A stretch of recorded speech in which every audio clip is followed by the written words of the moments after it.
یہ لوگ تقدیر پہ ایک اعتراض کرتے تھے. اسلام کا عقیدہ تقدیر ہے نا, اسلام کا عقیدہ تقدیر ہے کہ سب کچھ پہلے سے طے شدہ ہے, اللہ کے علم میں سب کچھ ہے, اسی کے حساب سے جنت بھی لکھی جا چکی ہے اور جہنم بھی. یہ اسلام نے بیان کیا. ہم اچھی بری تقدیر پر ایمان رکھتے ہیں, ہمارے ایمان کا حصہ ہے, ہمارے ایمان کا جزو ہے. اس پر غیر مسلم کہتے تھے کہ جب سب کچھ پہلے سے ہے تو قرآن کہتا ہے, یہ ابھی بھی کہتے ہیں اور موت کے بعد جب ان کو اللہ عذاب دے گا تو اس وقت بھی کہیں گے کہ اگر اے اللہ تو چاہتا تو ہمیں زبردستی سیدھے راستے پہ بولو لے آ سکتا, اور ہمیں جنت میں جانا ہی نہیں تھا, تو جب جانا ہی جہنم میں تو جا رہے ہیں, تو اب ہمیں سزا کیوں دے رہا ہے؟ اس میں ہمارا قصور کیا ہے؟ قرآن نے کیا کہا, قل هل عندکم من علم فتخرجوه لنا, تمہیں پہلے سے یہ علم تھا کہ تم نے جہنم میں جانا ہے؟ اگر تھا تو لے آؤ. جواب سمجھ میں آیا؟ یہ جواب نہیں, یہ قرآن سوال کر رہا ہے جس کا اب تک جواب, یہ میں اس کو ذرا آسان انداز میں سمجھاتا ہوں. قرآن نے تو آسان میں, لیکن عربی میں ہے نا, تو میں اس کو اردو میں آسان انداز میں سمجھاتا ہوں. بہت سے لوگ تقدیر کے عقیدے کی وجہ سے کہتے ہیں کہ بھائی جب ہماری قسمت میں گناہ لکھا ہوا ہے, قسمت میں ہر چیز لکھی ہوئی ہے, صرف عمر نہیں لکھی ہوئی کتنا زندہ رہنا ہے, ایک ایک پکوڑا آپ کی قسمت میں لکھا ہوا ہے. حقیقت بتا دوں کہ کتنا کھانا ہے کتنا نہیں کھانا, ایک ایک سموسہ لکھا ہوا ہے, کیونکہ اللہ کا علم کون فلاں موقع پہ گناہ کرے گا, کون فلاں موقع پہ نیکی کرے گا, ایک ایک چیز پہلے سے طے شدہ ہے.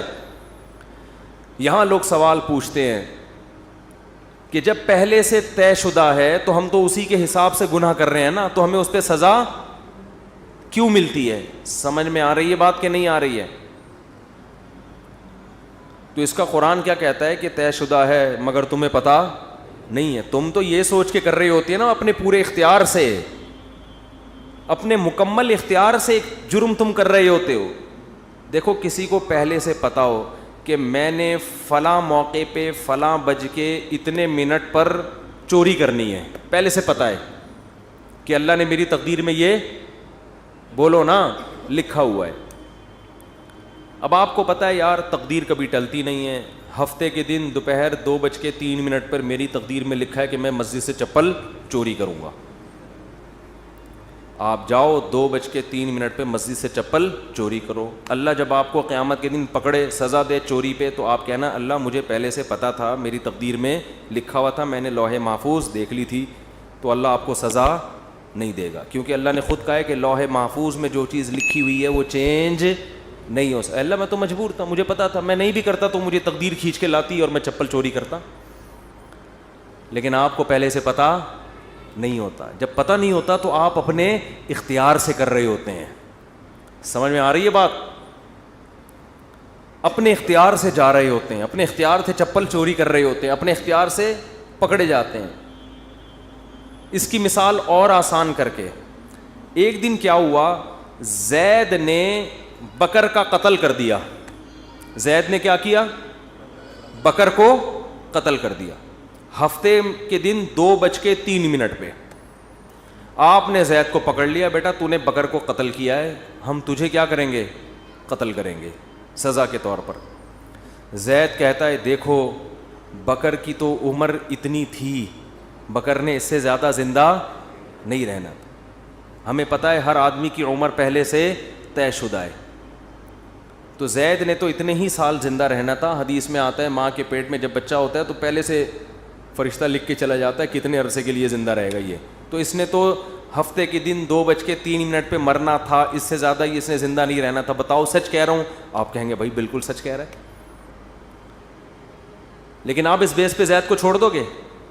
آپ بولو گے کہ یہ بات اللہ کو پتہ تھی, کسی اللہ کے علاوہ کسی کو پتہ نہیں تھی. تیری نظر میں تو وہ ابھی زندہ رہنے والا تھا, تو نے تو اپنے اختیار سے جا کے اس کو 2:03 پہ قتل. یہ تو قتل کے بعد پتہ چلا ہے کہ اس نے زندہ رہنا تھا, تجھے تھوڑی پتہ تھا. اگر زید کی سمجھ میں یہ دلیل نہ آئے نا اور کہے نہیں نہیں نہیں میں نے تو مارنا ہی تھا, تو آپ زید کو بولے ٹھیک ہے پھر ہم تجھے قتل کرتے ہیں. اور جب تیرے وارثین آ کے پوچھیں کہ کیوں مارا, تو ہم کہیں گے اس لیے کہ اس کی عمر اتنی ہی تھی, اس نے اس دن اتنے بج کے اتنے منٹ پہ مرنا ہی تھا. یہ دلیل زید اپنے خلاف کبھی بھی نہیں مانے گا, دوسرے کے خلاف مانے گا. تو اللہ فرماتے ہیں کہ تم جو دلیل اپنے خلاف نہیں مان رہے, دوسرے کے خلاف کیسے مان رہے ہو, اور میرے خلاف کیسے مان رہے ہو؟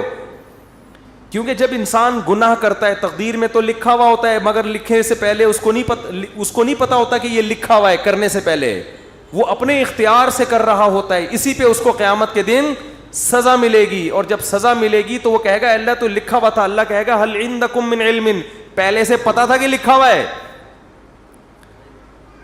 اور اگر اب بھی کسی کے سمجھ میں نہ آئے تو پھر ہر چیز لکھی ہوئی ہے نا, صرف گناہ تھوڑی, کھانا پینا بھی لکھا ہوا ہے.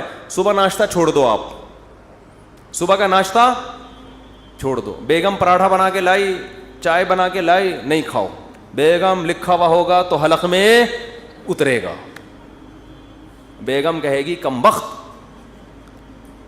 یہ کھانے کے بعد پتہ چلے گا کہ لکھا ہوا تھا یا نہیں لکھا ہوا تھا, کھانے سے پہلے نہیں پتہ چلے گا. لیکن آپ نے کہا نہیں لکھا ہوا ہوگا تو اڑ کے میرے پیٹ میں جائے گا, اور آپ چلے گئے کہ لکھے ہوئے ہوں گے تو مل جائیں گے, نہیں لکھے ہوئے ہوں گے تو نہیں ملیں گے. ٹرک آ رہا ہے, اس کے سامنے آ کے کھڑا ہو جائے, بھائی تقدیر میں لکھا ہوا ہے کہ اس نے مجھے اسٹیکر بنانا ہے. کراچی میں جو ٹرک ہے نا وہ کچلتے نہیں ہیں, اسٹیکر بناتے ہیں. اتنے بھاری بھاری ٹرک ہوتے ہیں, ان کے ٹائر کے نیچے اللہ نہ کرے کوئی بندہ آ جائے, لاش بھی نہیں ملتی اس کی. تو اب ٹرک کے سامنے آ جاؤ ہے بھائی, اور بولو بھائی لکھا ہوا ہوگا تو مروں گا. اور واقعی جس کی تقدیر میں نہیں لکھا ہوا ہوتا ٹرک کے سامنے آگے بھی مرتا نہیں ہے, کچھ ہو جاتا ہے کچھ نہ کچھ, لیکن آپ کبھی ٹرک کے سامنے نہیں آتے. تو جو آدمی زنا کر رہا ہے, یار تقدیر میں لکھا ہوا ہوگا تو بچ جاؤں گا, نہیں لکھا ہوا ہوگا تو اس کو بولو تو ٹرک کے سامنے بھی آ جا, تقدیر میں لکھا ہوا ہوگا تو مرے گا, نہیں لکھا ہوا ہوگا تو نہیں مرے گا. ہمیں پہلے کچھ نہیں پتا, اسی پر امتحان ہے, آزمائش اسی پر ہے. اللہ کو تو پتا ہے سب کچھ, ہمیں نہیں بتا. اگر ہمیں بتا دیتا پھر آزمائش ختم, پھر ہم نہ زندگی کی فکر کرتے نہ کھانے کی فکر کرتے. میں بیٹھا رہتا, بھائی بیگم مجھے آج پتا ہے, میں نے لوح محفوظ میں جھانک کے دیکھا ہے کہ میری تقدیر میں 4 شادیاں پراٹھوں سے زیادہ مزے کی مثال کون سی ہے؟ میری تقدیر میں یہ 4 لکھی ہوئی ہیں, مجھے رشتہ تلاش کرنے کی ضرورت نہیں ہے. اور واقعی کچھ لوگوں کی تقدیر میں لکھی ہوئی ہوتی ہیں, وہ نہیں بھی کر رہے ہوتے پھر بھی ہو جاتی. پنجاب میں ایک بہت بڑے بزرگ ہیں, نام نہیں بتاؤں گا, تو وہ 4 ہیں ان کی ماشاءاللہ. میں نے کہا بھائی یہ کیسے؟ انہوں نے کہا جو بیوہ ہوتی ہے نا محلے میں, لوگ زبردستی ان کے کھاتے میں لا کے ڈال دیتے ہیں, زبردستی ان کے کھاتے میں لا کے ڈال دیتے ہیں. حضرت آپ حضرت پاؤں پکڑتے ہیں, حضرت وہ بیچارے کر لیتے ہیں, نہیں چاہتے ہوئے بھی کر لیتے ہیں. تو دیکھو یہاں لوگوں کو مل نہیں رہی, اور جن کی تقدیر میں لکھی ہوئی ہے زبردستی ان کے کھاتے میں لا کے ڈالی جا رہی. تو شکر ہے 4 سے زیادہ کی اجازت نہیں ہے, ورنہ پنجاب کی ساری بیوائیں اور مطلقہ ان کے کھاتے میں. بڑے نیک ہیں وہ بزرگ, بہت نیک ہیں. تو اس لیے قرآن یہاں بھی بجائے آپ کا سوال کا جواب دینے کے نا کہ تقدیر میں لکھا ہوا ہے, قرآن آپ سے سوال کر لیتا ہے الٹا. تو یہ بھی ایک دلیل سے بات کرنے کا طریقہ ہوتا ہے کہ آپ اگلے کا سوال دینے کے بجائے آپ کہیں چل مان لیا تیری بات ٹھیک ہے, لیکن پھر ہمارا اس پہ یہ سوال ہوتا ہے, اس کا تو جواب دے. وہ قیامت تک بوکھلاتا رہتا ہے, اس کے پاس اس کا جواب نہیں ہوتا. تو ہمارا ایمان ہے, ہمارے ایمان کا حصہ ہے یہ چیز کہ ہر چیز پہلے سے طے شدہ ہے, جنتی بھی جہنمی بھی سب کچھ. کل میسر لما خلق لا, حدیث میں آتا ہے کہ جس کو اللہ نے جو جہاں کے لیے بنا ہے نا اس کو ویسے اعمال کی توفیق ملتی ہے. اب ہمیں نہیں پتا ہمیں اچھے اعمال کی توفیق ملے گی یا برے اعمال کی, کر کے دیکھ لو. اگر اچھے اعمال کرنا شروع کر دو گے اس کا مطلب جنت لکھی ہوئی ہے, برے کرنا شروع کر دو اس کا مطلب جہنم لکھی ہوئی ہے. تو یہ آپ اس لحاظ سے تقدیر آپ کے ہاتھ میں ہے, کیونکہ ہمیں علم نہیں ہے. اور اللہ نے یہ قرآن میں جگہ جگہ کہہ دیا لا یظلم ربک احدا, تیرا رب کسی پہ ظلم نہیں کرے گا. ایک آدمی جنت میں جانا چاہتا ہے, میں زبردستی اٹھا کے تقدیر کی وجہ سے جہنم میں پھینک دوں, ایسا نہیں ہوگا.